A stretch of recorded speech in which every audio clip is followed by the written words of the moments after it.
Welcome to the Inner Alignment Podcast, a neuroscience approach to healing anxiety and depression caused by childhood trauma stored in the body. With the right tools, healing long-term anxiety and depression is completely possible when you heal at root cause. Join me as we expand boundaries in the field of trauma recovery with the revolutionary Inner Alignment System, a 6-layered approach to addressing stored trauma in every layer of the body. Hey, you guys, welcome to the Inner Alignment Soul Retrieval for Childhood Trauma podcast. I am your host, Kim Beekman, and today I am joined with Jessica Desrosiers, a trauma psychologist. Today, we're going to be digging into traditional approaches to mental health from a psychologist perspective and what traditional clinical therapy can do in people's personal clinical practices to augment the inner alignment concepts of trauma packets and Ayurvedic doshas and the chakras and the layers of the body so that mental health field can ultimately become more robust in what they can offer in an integrative and more holistic way. So Jessica is married with 3 children, 2 daughters and a son who has passed and is now in angelic form right here with us today. She lives in Delaware and has been working as a clinical psychologist since 2005, specializing in trauma while working with various populations, including those who are incarcerated and veterans. She's trained in several evidence-based treatment modalities for trauma, such as EMDR, cognitive processing therapy, cognitive behavioral therapy, prolonged exposure, dialectical behavioral therapy, emotional freedom technique, and seeking safety. She's treated hundreds of individuals who experience PTSD, both complex and single incident. And Jessica has also founded her complementary practice, Soulful Presence, and she practices alternative and complementary practices in that practice. She offers spiritual coaching, energy healing, and she is also an inner alignment soul retrieval healer. So welcome, Jessica. I'm so honored. Thank you. I'm really excited to have you here. To have a psychologist give insight from inner alignment perspective is truly a gift. So thank you. Yeah, thanks for having me, Kim. It's an honor to be here, and I'm excited to talk about this stuff. Like you said, the individuals that I treat, there's typically not single incident trauma or individuals who've experienced single incident trauma. They're more complex PTSD cases, with most individuals experiencing some level of trauma from a very young age, and then likely experiencing more and more trauma throughout the years. So anyway, coming back to how I conceptualize these individuals in these cases is typically I come from a very psychodynamic approach, which is when somebody comes in to see me, whatever their presenting problem is, I want to know what happened in childhood to get to this space that they're presenting in, to get to their issues currently. Because typically, I think it all roots back to something that's occurred within their childhood, whether it's big T or little t trauma or some level of difficulty or stressor there. So whatever they present with, they come in with their presenting problem, and then we'll talk a little bit about that. And then I start to look at what are the patterns of behavior, what are their patterns of thought, what are their patterns of emotion, where do they get stuck, where do they spiral, so on and so forth, and where did this all start from? Right. And once we can figure out where it all started from or rooted down to or source to, then we can go in and start to work on those issues. You work both in, I wouldn't call it traditional, but you have an integrative approach as a psychologist with somatic practices that you do. And then you have a separate complementary and alternative practice. Can you just at a high level tell me the difference in those two approaches and what that looks like separated out as a psychologist out in the world today? Yeah, so that has definitely shifted over time. I think when I first got out of grad school back in 2005, I was very much by the books, and we use evidence-based treatment, and it's very standardized and manualized and so on and so forth. And then once I got into the real world and worked with more and more people, that just doesn't fit with the majority of people. So the 8 to 12 sessions, that sounds great. And that may work actually to work through a single incident event in adulthood, traumatic event rather, but not necessarily to go into more of those complex issues. So however, I worked in environments that were very structured and very bureaucratic, whether with veterans or within the military system or within the prisons, as you said before. So they required more evidence-based. They wanted you to use evidence-based therapy and to get people out in a shorter period of time. We didn't have years to work on therapy because there were so many individuals who needed help, psychological help. When I then went into my own psychological or started my own psychological practice is where I was able to kind of distance myself, not necessarily from the techniques within the evidence-based therapy, but from the manualized, standardized, this is how you do it, each session looks like this. And I really developed more of an integrative approach, looking at the individual's, of course, childhood and their attachment issues in childhood have affected their current space that they're in, and then utilizing techniques from all of the therapies that you said before, but it often is a very much an integrative approach, looking at all the layers or all the parts of the body, not just the mind, not just the emotions, not just the physical parts. We're going to talk about your inner alignment journey, but how has that changed at a high level? You mentioned something about top down versus bottom up. Can you just give a sense at a high level what that looks like when you were more kind of structured in your psychology practice, and now that you have integrated so much into your own practice? Mm-hmm. So the top down is very much the talk therapies, right? So the top down is we're going to look at your thoughts. We're going to see how those thoughts influence your behavior and your emotions. And we're going to stay and the consequences and maybe some of the physical stuff, right? So that's kind of the top down approach. Yeah. With the bottom up approach is what's happening in your body right now? What are you noticing, right? So the more that mindfulness based, coming back into the present moment. What are you noticing right now? What's coming up for you? All right, let's allow that to be present. Let's lean into that, right? Let's lean into it rather than avoiding it like we want to do. Let's lean in, let's feel that, and then let's see what else that connects to. And if we're able to give these physical symptoms per se that you're having some space, then really what that does is it allows the physical tension or the physical ways that the trauma manifests in the body, it allows that to release just by leaning into it. Yeah. Beautiful. Yeah, that is beautiful.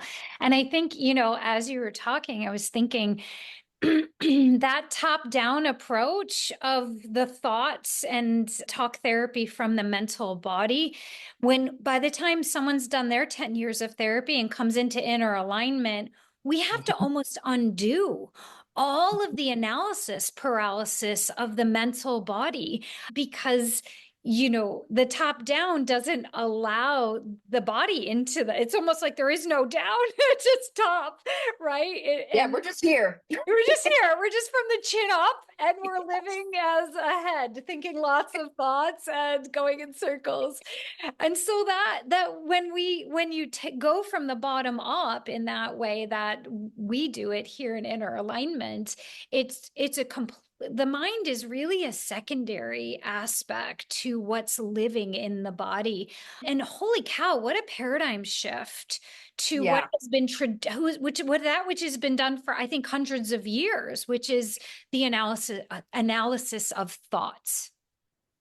Correct. Very much so. And I don't think it's good or bad or right or wrong, what the analysis of the thoughts. I think that's a piece of it, but we can't stay in that. And if we do, in that intellectual space, in that defensive space, then we're never going to heal really what's underlying all of that. So by going from the bottom, if I'm able to go into my physical sensations, then my thoughts and my emotions and my memories or so on and so forth are just going to come up. They're going to bubble up. And so then we can start to look at that, right? We can start to lean into those things, not necessarily analyzing them, but just allowing them to be present. Yeah. It's huge, because with trauma, we want to run the other way. We don't want to feel that discomfort. We're biologically wired to run away from pain and seek pleasure. Yeah. We do like people to have a certain number of years of therapy under their belts. Like that builds awareness and the ability to look at patterns or to be able to see, oh, I'm responsible for this. When I do this, this happens, right? That level of self-awareness that's built in therapy, clinical therapy, traditional talk therapy can be really valuable to develop the awareness layer of the body. Totally. So that is the good part of just traditional talk therapy is that someone hopefully will build some level of self-awareness through Yes. talking about their issues and being heard and being received and having a space for themselves. Like I'm a big advocate that when my kids turn a certain age, I'm like, okay, let's find you a therapist. Like, don't you want to talk to someone outside of our family and process your thoughts and emotions? Right? Some of them have taken to it, some of them haven't, and my three daughters, but it is a valuable experience to have space held and to start to It, develop self-awareness. Mhm. Great. So, can you share first about your healing process after the trauma of losing your son and how your spiritual awareness and capacities opened after those years? Yeah, so back in 2011, I lost my son to a terminal illness. And following that, I went into a complete, I would say, freeze mode, and maybe with a little bit of flight in there, here and there, where I just shut down and was angry, was everything felt kind of surreal. I was really disassociated and detached. And I think I stayed in that place for several years and treated patients just fine. And those evidence-based therapies, just, well, I think just fine, but who knows? Yeah. Because if you're able to stay up here, you don't have to go down, right? So that worked out well. When I worked at the VA, there was a coworker, and he offered meditation for all the psychologists, and it was a chakra meditation. I don't remember exactly what he did, but we went through each of the chakras, and then once we got to, I believe it was the third eye or the crown chakra, I just started bawling my eyes out, and my son came in to speak to me, and I was like, okay, either I'm losing my shit or like this is really him. Like I don't know what's happening. And I just kept crying and crying and crying because it was just a beautiful, beautiful experience that I didn't even think was possible. So following that, I was like, okay, well, I got to know more about this stuff. Like, what are these chakras? What is this? What's really happening here? So I started to explore my own spirituality through, well, actually, I think the first thing I did was maybe it's time to start to work on the grief of my son, and rather than remaining in this detached space. So I started getting trained in EMDR and simultaneously found a therapist to do the EMDR on me, starting with my son, starting with the trauma of losing him, which was amazing. I learned a lot through the training and through my own therapy, and was able to really connect to the grief and the trauma without being in a place of heightened reactivity, or without having to go into the fight, flight, freeze, or fawn response. I was able to be present with my emotions. I was less reactive, so on and so forth. My body came back to a place of neutrality, more balance. So that was great. When we used the EMDR to work on more developmental childhood traumas, Mhm. I felt like there was certainly shifts and there was new ways of being in the world, but there was still this underlying shame and kind of sense of worthlessness that I just carried with me. Like that didn't go anywhere. I mean, it went somewhere with my son, right? I no longer blame myself for his death and things like that, but it didn't shift in relation to the younger parts of me.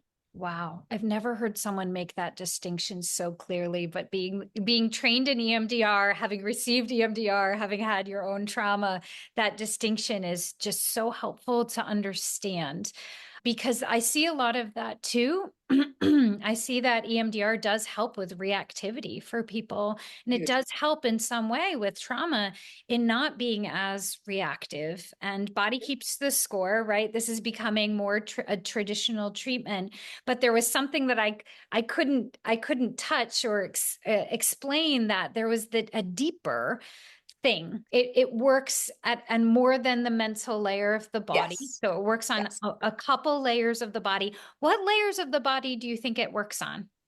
It definitely works on the emotional level. It definitely works on the mental level, and it definitely works on the physical level. Okay. Because the point is to get the person to a place of neutrality and or more balance in their thoughts, in their body, and in their emotions.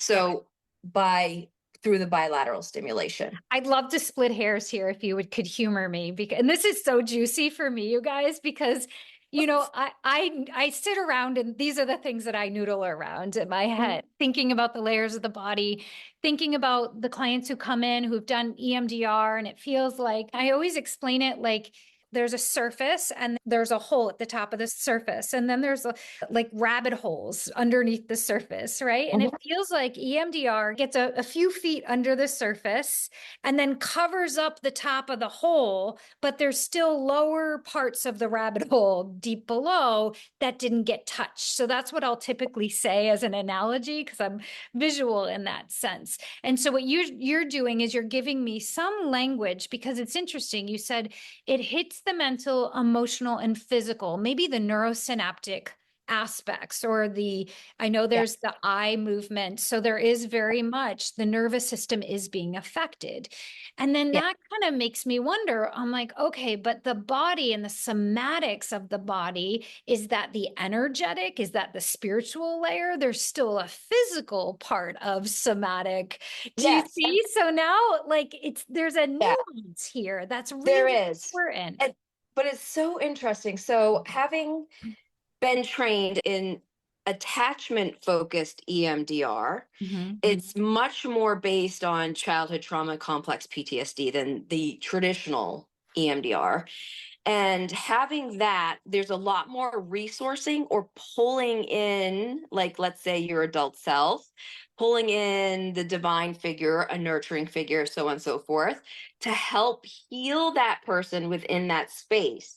So, So right? EMDR is getting expanded to go a little bit further Yes. down the rabbit hole that Yes. we've been working in inner alignment. And I'm excited about that, you guys. Like, Yeah. I just want people to heal at the root, like at the deepest part of that rabbit hole, deep within the earth of their body or the crust of the body, because it's Mhm. when we cover that hole at the surface and people think, oh, I've healed that. I'm not reactive. I should feel healed. But there's this deep, as you described it, I think, as shame, or there's this deep feeling of angst or unworthiness, or there's Mhm. this deep lack of love or juice in my life. Yeah. That's often like that's the deepest part of that rabbit hole that doesn't get touched very often.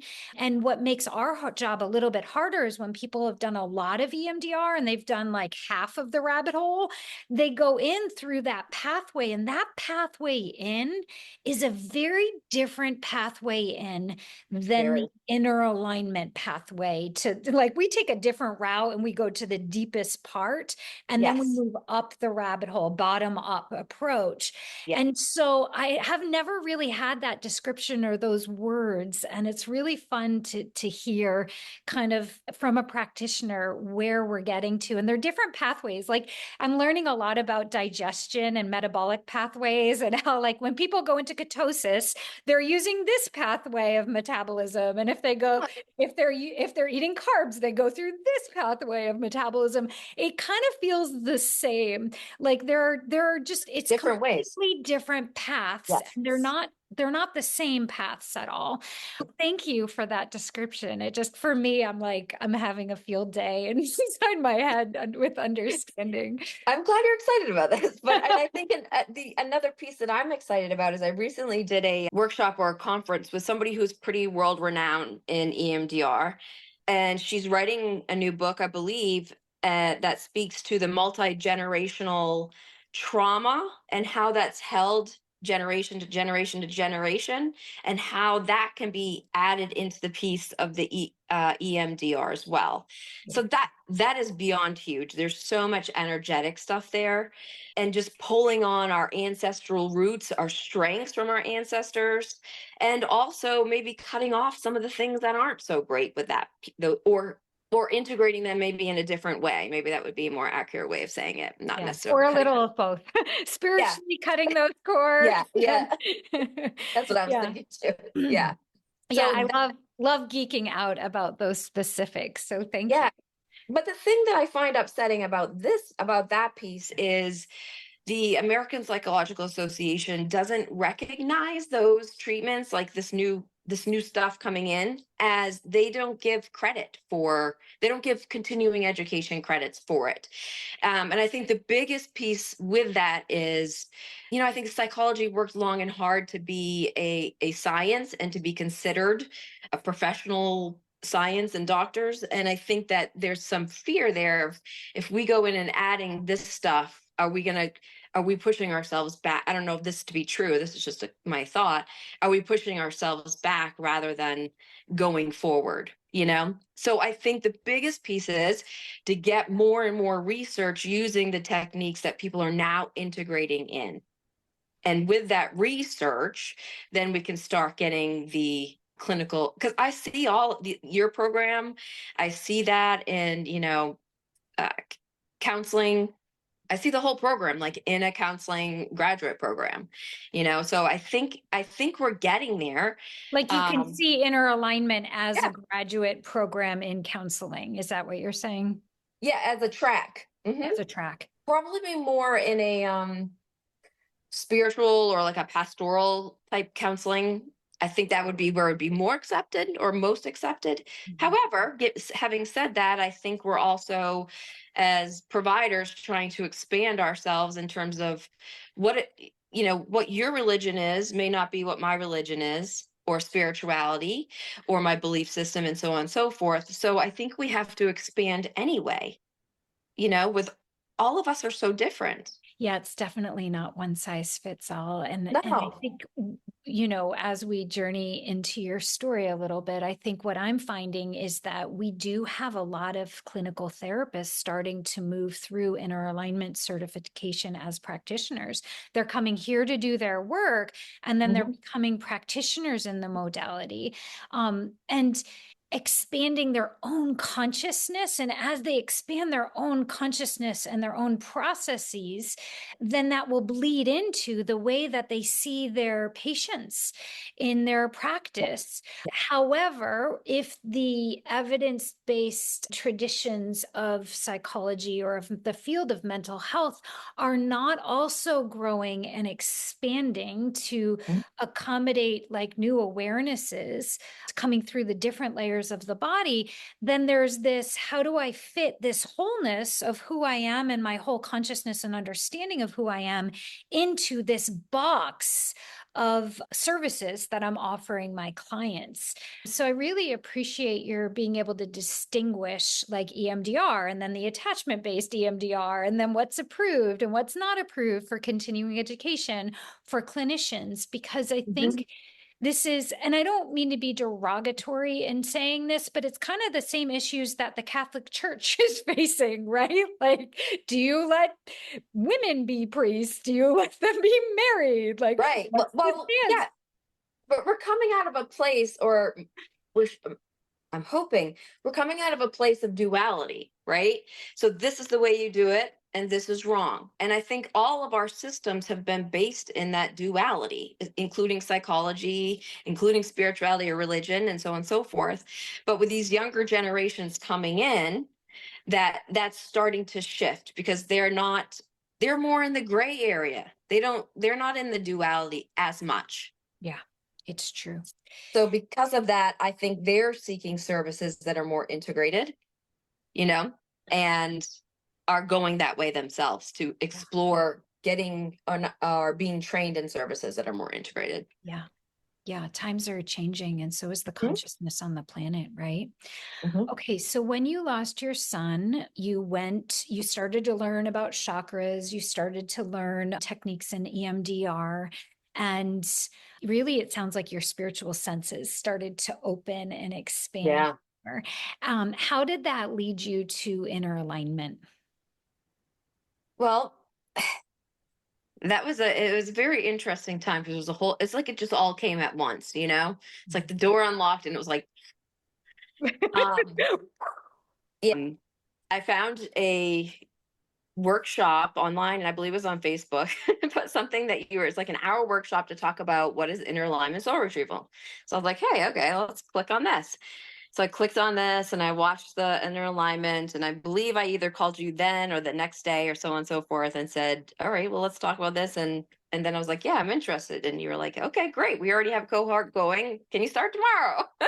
Yeah. So it just all kind of aligned. And I think all of the spirituality and alternative practices that I had been learning and researching were just integrating with the trauma treatment. And I think the IA, the inner alignment, really was a place that helped me solidify some of those concepts. Brought it together into Yeah. one Mhm. space. Yes. Helped me conceptualize it, right? Because I'm very analytical. So it helped me analyze that, like, okay, what does this fit in my world, and how can I make it fit in my world? Because this is a huge important piece. Yeah. Your inner goodness, like, in, you know what I find funny, Kim, I'm sorry to interrupt you, but throughout all of my religious upbringing, in a very staunch Baptist, not once did that religion ever talk about your inner goodness, connecting to your inner goodness, connecting to your heart. Like, it was just absent, right? So I think that was a big pull towards the inner alignment program as well, because it felt very heart-based, it felt very genuine, it felt very accepting, non-judgmental, right? A place that you can heal. And, we all don't have to believe the same thing, but we can still live in a place in our hearts that is supportive, that offers community, and that's compassionate. Yeah. And love is that place where all of the religions will overlap. There are a few real universal spiritual concepts that have found their way through all religions or through all spiritual belief systems. And love is that. And it's a very human experience. It doesn't have to be woo-woo at all. It can be very No. practical. Love can be very practical. Mhm. Yeah, I see in my practice now a lot of practicing Catholics, a lot of practicing, Presbyterians, so on and so forth, that are really by the book with what they do. They go to mass every day and everything, but they have this whole level of spirituality where they connect way beyond. And to me, that's what it is, Yeah. right? They're connecting, they're speaking to their being above in the light, and that has been the most healing for them. Yeah. A big piece of the healing for them. Yeah. The loving space is a big part of inner alignment and holding the container. And then we have like the rewiring practices in addition to the soul retrieval where we're going down the rabbit hole. Can you just talk from your own experience or from the psychologist experience, either way, what that did for you in the integration process? Sure. So starting with myself, so when I first entered the program, I think I was very much up here thinking, okay, well, this is going to look like talk therapy and, traditional stuff. Well, wow. It was far from that. And then I think I had mentioned before, like, wow, I didn't realize what I got myself into here, because this is some hard work, and this is some intense work that I'm doing daily to really take care of myself and to really learn what my self-care looks like and who I am in this world separate from my trauma.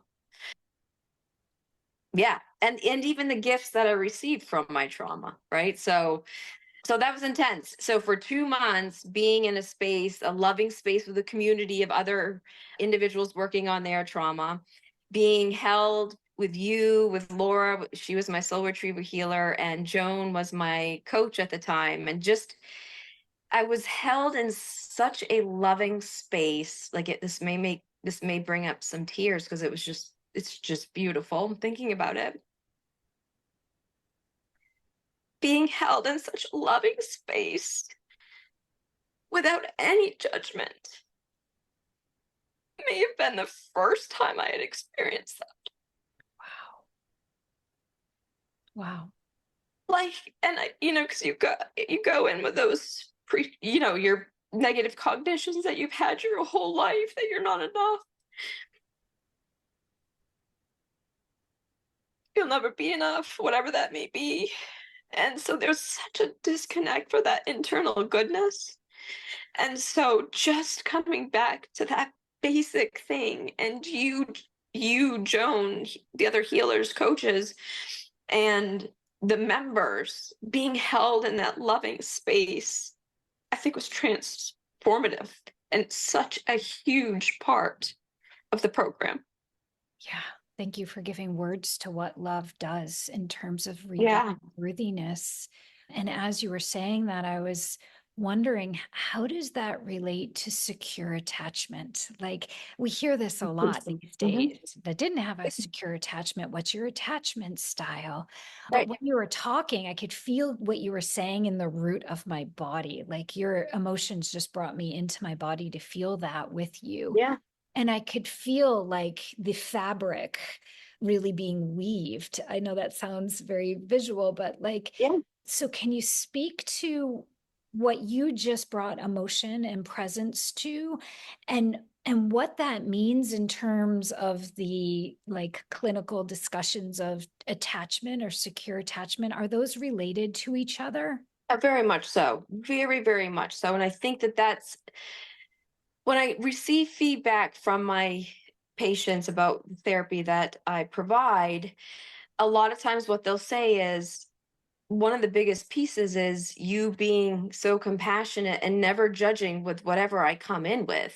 And I run a lot of groups, whether spiritual groups or female led groups or PTSD groups, and that is a big piece of that. Everyone holding that space for each other. And what that creates is a corrective emotional experience. And with a corrective emotional experience, we rewire, Okay, right? corrective emotional experience. Thank you for those Yeah. words. So, meaning Yes. by being in a place where you're held and you're loved and you're not judged and there's care and concern, that's a corrective emotional experience in which Yeah. the person can feel that in their body and have a new experience Yeah. in community or in connection in their body, which is like an original, like you just described an original experience. Yeah. Very Right? much so. Very much.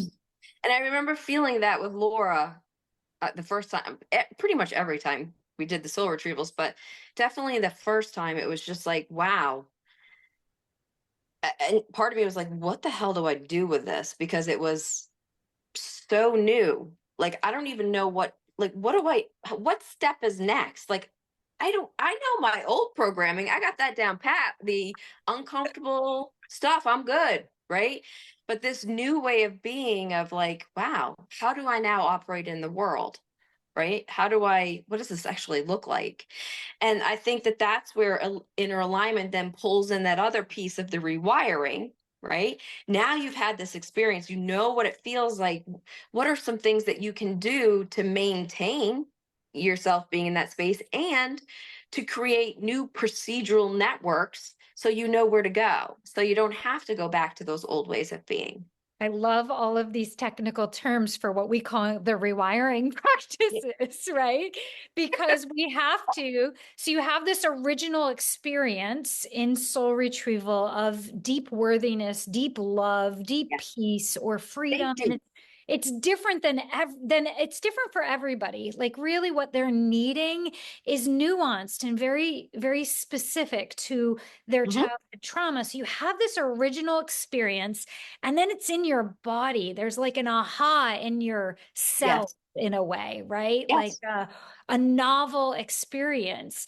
And then there's the fortifying of those new neural pathways or auto-associated networks. And I'm appreciating the words that you're using to describe that, because I've just tried to cobble words together to explain an experience. So yeah, so then we have to fortify those networks so that you can sustain it. And then how does that look with my husband? How does that look with my child? How does that look with my clients? How does With that, myself, even, yeah, with right? myself, right? So, yeah, and I think that that's what's occurring when we're doing those soul retrievals in that place. And, the child self, I do adult self, child self. It's just easier for me to see it that way. But the child self is getting those needs met. That's the corrective emotional experience, right? And not only are you providing it within that trauma memory or dimension, but you're also providing it within the group, right? And you're also providing it with each of the individuals coming in to meet with you, whether it's the coach, whether it's you, whether it's another healer.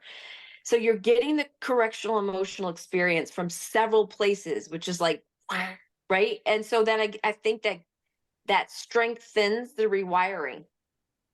It does. It makes it a more dynamic or even holographic experience. Yep. And, we could geek out on the dimensions of consciousness as well. I was just going to go there. Yeah.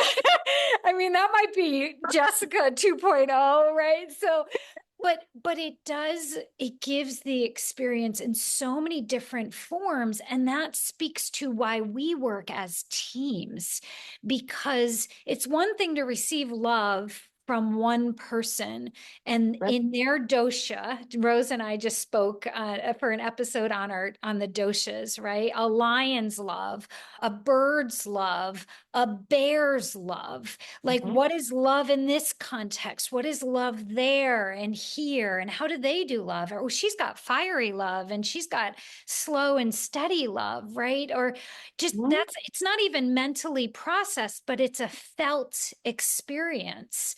And what happens when Kim says something she shouldn't say and screws up, or, or like, how do people make right something that's not right, or anything? Like, what is a lived human experience of love in this messy world that we live in? And I think that's critical for healing. Yeah. When we can rework it in the present moment, right? Yeah.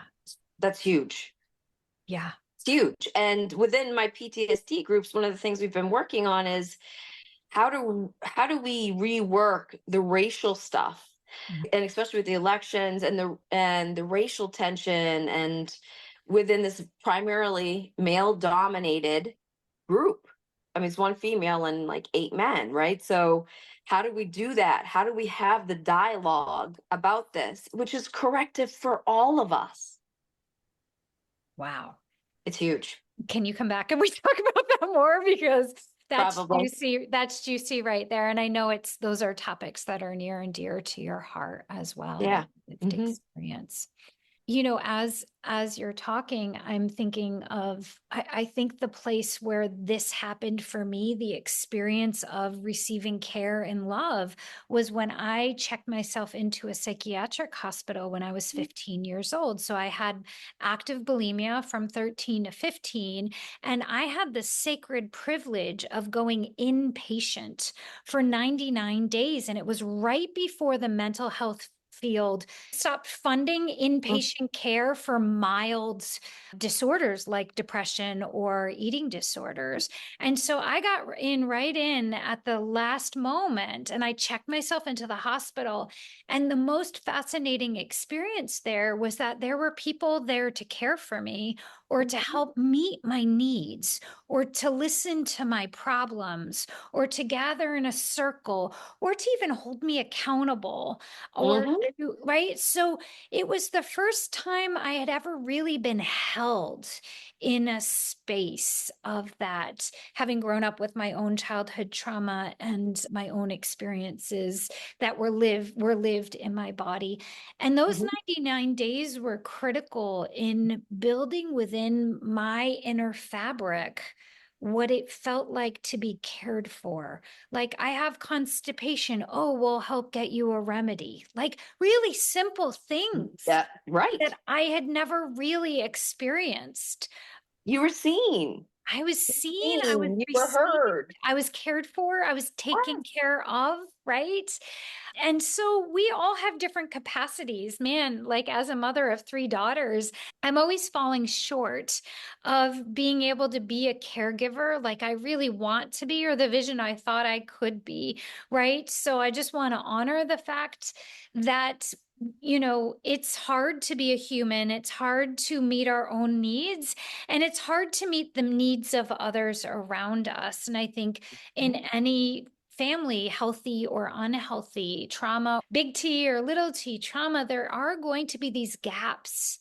And Yes. our human experiences in life can be, if we allow ourselves to redefine ourselves in the moments of the present moment, then we get to have, like, I had but two very good, solid, earthy best friends that were able to be friends to me growing up. And I also had my husband who had a solid root in sacral chakra, who could be a partner who taught me those things. Hmm. So, we have the opportunities to rebuild this in life through our current life experiences as Yeah. well. If we choose to take them, Right. It doesn't have right? to be in a therapeutic modality. No, And not at all. just my husband, he was the nice guy, and everything in my cells in my body was like, yeah, I'm not really interested in nice guys, right? Like, you have a solid root in sacral chakra. I prefer the people who are going to screw me over. Thank you very much. I was cross-wired, but there was Yeah. an ideology in me that said, no, he's going to be nice to you. And this is the route that you're going to go in life. And it's not going to be comfortable, and it's not going to feel natural, and it's Mhm. going to maybe give you a little, like, whatever, like suffocation or trapped or too nice or whatever, but like, Uh-huh. you deserve this, Kim, in this lifetime. So it was an ideology. It didn't feel right. It didn't resonate really with Yes. what's in my body, but I knew I wanted the kindness and the care and that level of safety in my relationships. So I chose that even though it wasn't resonant or didn't feel natural. And over the last 27 years, with his healthy parented self, I was like, he can have the hard conversations without slamming a door and walking away. Uh-huh. Yeah. Like, he has very much taught me a secure attachment, I think, just to kind of round out that piece of what it is to be worthy of someone showing up and staying. And Yes. that's available to us in our daily lives. It truly is in many, many different ways. But Yeah. we have to see those opportunities, you know? We have to I think we choose really them, and do. then we have to do our somatic work within ourselves to be able Mhm. to rework the part of ourselves that's pushing away the thing that really might be resonant at the next level of consciousness. For sure. And the fear, we have to work through that fear that holds so many of us back. Yeah. Mhm. Just one more point with the IA, with the inner alignment program. I think another big piece, not only with the corrective emotional experience, the love, the you truly are good, right? And just the respect, maybe perhaps that's part of it, is the respect from one individual to another, right? I see you, I respect you. We don't have to be the same, but I love and respect you regardless. Yeah. And so, in addition to that, I think there's a level of empowerment that IA offers people, which sometimes can be very different for mainstream therapies, right? Because sometimes there's a one up, one down approach within psychotherapy. Like this Like an person, authority? Is that what you're talking yes, about? yeah, Yeah. like this is an authority figure. They know they're the doctor, da da da da. But in reality, they may be trained in techniques, but the individual is the one that knows themselves the best. So the personal empowerment, like the participant or the client of inner alignment, has their own soul's truths, and they know they're healing. That healing actually is unlocked within them through their own pathway of finding it. And we're just kind of like the Yeah. person with the flashlight in the cave saying, hey, anything over there? Anything over there? And as a facilitator, we're not the authority over them, and we don't know better than them. It's unlocking their inner awareness. And then it's kind of like teaching someone how to fish rather than giving them the fish, because Mhm. once they are able to know the pathway into their soul's truths, they got that for life, which is really empowering. Yeah, pathway to their truths, but also how to heal anything that if something still's coming up, right? They can go back in with the tools, whatever those may be that they want to use, and heal those spots. And I think a lot of times with traditional psychotherapies, it's like, oh, I got to go back to therapy again. So one of the things I try to do with my individuals is, what is your soul telling you right now? What does your spirit say? What is your gut telling you? Let's go with that, right? Yeah. And And then you're and wiring them up into their inner truth rather than looking yes, externally for their yes. truths. They're able to go in and really activate their inner listening. And it's beyond inner listening. It's like, can I feel what's resonant? Can I feel Yes. my truth? Right? Yes. And it's that physical piece, right? That's the somatic piece too, is let's slow this down. What does that feel like in your body, right? To whatever that empowerment. What does that empowerment feel like in your body, Yeah. right? And how can you get yourself back there if Yeah. you need to? Yeah. Because you can, right? My belief system is that everybody has their own answers within. I'm just kind of like there as a little guide or facilitator. And sometimes I need to quiet my guide and facilitator because I trained in psychology, right? We're the ones talking. And I remember that being something I had to work on when I was doing your program was, don't, you need to shush, just shush. They know. Stop. You know, that's a really hard part for people who are clinicians that come through inner alignment Mhm. certification is the analysis and the talking and the knowing, because you're trained to need to know as a clinical therapist. But in inner alignment practitioner certification, we're training you how to not know. We're training you Yes, out the of opposite. knowing and into curiosity and innocent perception so that you can have the practitioner tools to elicit someone's soul's truth, because they're the only ones that know. You got it. You got it. And that's empowerment right there. So there's a couple of things. Yes. Another tenet of this work is we don't want to create dependency relationships. So we don't want our clients to be dependent on us for them and their continued healing. So we Mhm. do teach them how to essentially do soul retrieval on themselves to go Yes. into their body and actually be able to process old vibration, because we Yes. don't want them to feel like they have to come back to us. And while they're able to come back to us, if they get really stuck or if something gets, we don't have a lot of graduates coming back and saying, hey, can I have a session? And we see that as a successful measure, as a measure of success, that we've empowered them and we don't have to hear back Yes. from them. And the other thing that's important to us, because I've been a part of a lot of spiritual communities, a lot of personal growth communities that are kind of cult-like in the way that they're set up.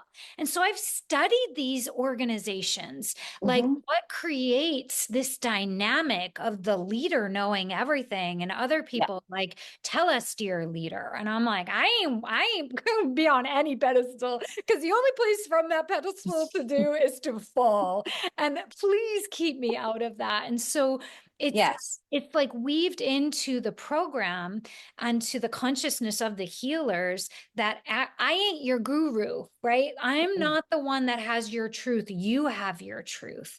And Yes. that's I think how we're Mhm. activating, like 33% of the people who do their inner healing become practitioners in this work, which to me is mind boggling. But what it does, I mean, if you take that further, even if you're not going to take this work out in the world and be a practitioner, to actually say to your teenager, oh, what's the worst part about that? To take any of the Anything. questioning into our family lives or our work lives, to take any of that instead of being on our high horse and saying, well, blah, blah, blah, and getting the Yes. boomerang of that statement back and with our teens or with our coworkers, to actually learn how to take that innocent perception and that curiosity and the honoring of someone else's soul's truth and be able to activate that in all areas of our lives makes us a deeper and just a better human in I terms of our. totally agree. And I was thinking that, right. As you were talking, I was thinking, wow, like what a wonderful concept if we could all be in that space and to honor each other wherever they are in their madness of life, right? To honor that and to just be curious about it rather than going into the place of judgment, which Yeah, is easier. It's way easier to go into judging people, right? it so is. It takes work to be like, help me understand that. Yeah. Yeah. Anything else you want to add as a psychologist in inner alignment? Anything else to share that we didn't hit on yet? Yeah, so I think a lot of times when people come in, when my patients come into therapy, they're like, they think there's just going to be like a magical thing, and in 5 sessions, my life will be great, and you're going to take those memories away from me, and all is well. And I'm like, okay, let's reframe what might look like. And I think it's a there's many different parts of it, right? There's the rewiring piece that I want to hit. There's the let's getting down into to real root issues of the trauma piece that we want to hit to meet the unmet needs of the individual. I think that was the piece that was missing in my own therapy, Mm, was that my younger self, those needs weren't met mm, by me, by anybody. So I think by going with the soul retrieval that really allowed me to go in and start to meet my own needs, and then to have divine, you know, back that up, if you will, or yeah. reinforce that, Yeah. was a huge, huge piece. And something that I can then take forward, so that during any periods of reactivity that I may have, because we are human and we live in this world, that during those times of reactivity, that I can just pause, again, figure out what's happening inside of my body, and then go back into those younger parts and offer them what they need as Yeah. my adult self, and with the divine with me. Yeah. It's Yeah. huge. It's almost like once you've had an experience of doing that, that's now in your toolbox, or that's a resource for you. Like Hmm. understanding those parts and understanding the divine connection to be able to do that. It's a learning process, and I always talk about how it kind of paves the pathway in the body, like Yes. snow plows the 5 feet of snow to create that path, so that there's a way to do that for ourselves, which is a continued work. It's not one and done. We're like, this is Yeah. a lifetime journey of inner work.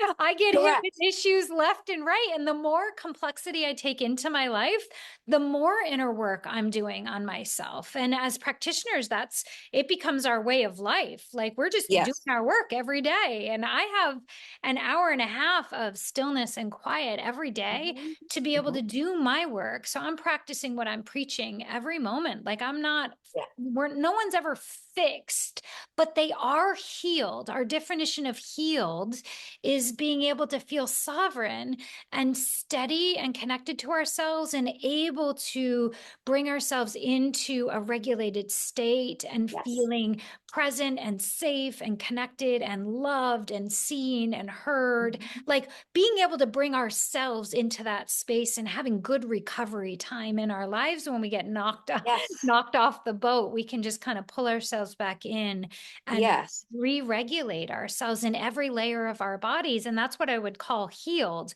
But even when you're in that healed state, you're doing your inner work forever and ever. Amen. Yeah, and that's the piece. I think, yes, we can use these skills when we're in more of a spiraling place, perhaps, or more of a depression or anxiety. But the reality is if you're using the self-care every day, you're less likely to get into those places of reactivity or spiraling or deep depressions and so on and so forth. And I think that that's something that I have to continuously communicate to my clients, that you have these skills. We're going to do the EMDR. We're going to do whatever treatment here you want to work with. but that's not going to be the end all be all. Right. There's other work that needs to be done. Yeah. Or self-care. There's self-care that's preventative and protective in your daily life, that when you do it, you're going to feel resilient. And when you don't do it, you might feel less resilient. That's exactly what I'm saying.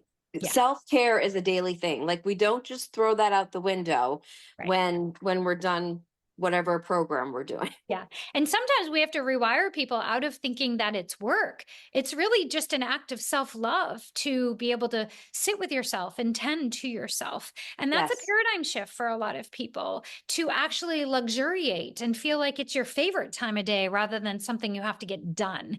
Yes. So that consciousness shift, I think, is one that we all have to, get ourselves into. But then I think once you get hooked, you're hooked. Oh, you're totally hooked. Like, now I'm just want to spend all this time with myself. Right? Isn't that funny? It's like, oh, life is a distraction from my own inner connection. And it's not. We take it with us. But we would develop such a sense of inner connection and stillness that feels really restorative, such that you don't need to go on a retreat. Like, you retreat into yourself. Yes. And that's every day. Yeah. Every day. Yeah. Yep. I love that. Yeah, it's beautiful. So, Jess, this has really only scratched the surface of what I know. Want See what I get to see? I get so excited. It's really fun, and it's just exciting to have someone here who knows the psychological and evidence-based material that's out there, but also understands the depth of what we're doing here in Inner Alignment. So thank you so much for coming. I know that there's a part 2 coming very soon for us to dig deeper into this. So many blessings, and thanks for being here. Yes. And thanks again for having me, Kim. It's been a pleasure. Yeah. Thank you. Thanks for tuning in to today's Inner Alignment podcast. If you're ready to dive deeper into your anxiety or depression healing process, learn more about our 2-month Inner Alignment healing program. The healing program addresses trauma on all 6 layers of the body, and the program has been successful for over 400 participants. If you're feeling ready to join the community of healers who provide this sacred and profound healing work in the world, maybe it's time to become an Inner Alignment practitioner. If you think this is your dharma or your life purpose, be in touch. Find out more at KimberlyBeekman.com.